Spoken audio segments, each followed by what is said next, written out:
The big headline over the last couple of days has been the visit of US House Speaker Nancy Pelosi to Taiwan.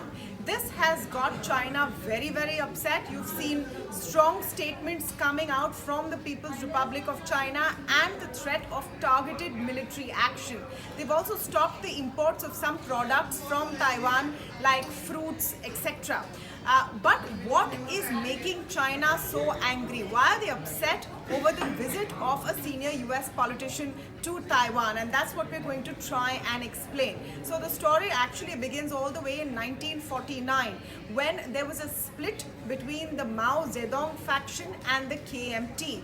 The KMT, who was part of the Civil War as well, fled to Taiwan and created what they called the Republic of China. Meanwhile, we know the rest of the history and how the People's Republic of China has now come about over all of these years. The essential fight is that the People's Republic of China believes that Taiwan is very much a part of their nation and their larger concept of one China that Xi Jinping wants to really put into action and unify the two sides.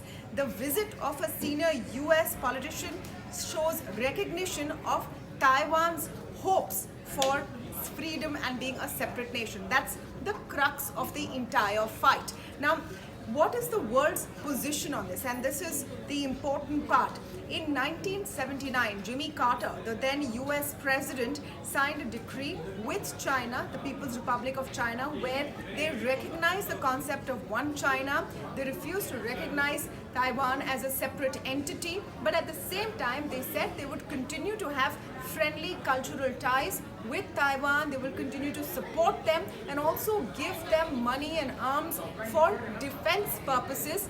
Their statement is also, and their position is also, that they believe any kind of conflict should be resolved peacefully. So the US has always had this ambiguous sort of position where they have a friendly relationship with Taiwan. There is a support of some sorts, but officially they don't say that we think Taiwan is a separate nation. Nancy Pelosi going there, meeting with the leaders, the elected leaders of Taiwan, seems to be a snub for China's claim that Taiwan is a part of our country. You cannot go and speak to them separately and try and have some independent ties. And that is at the base of all of this problem. Now, what is the world's position? And this is what's interesting. Only a handful of nations around the world recognize Taiwan's claim to be an independent nation. Most of them, including the US and India, recognize the one China claim and that the People's Republic of China is the only China out there.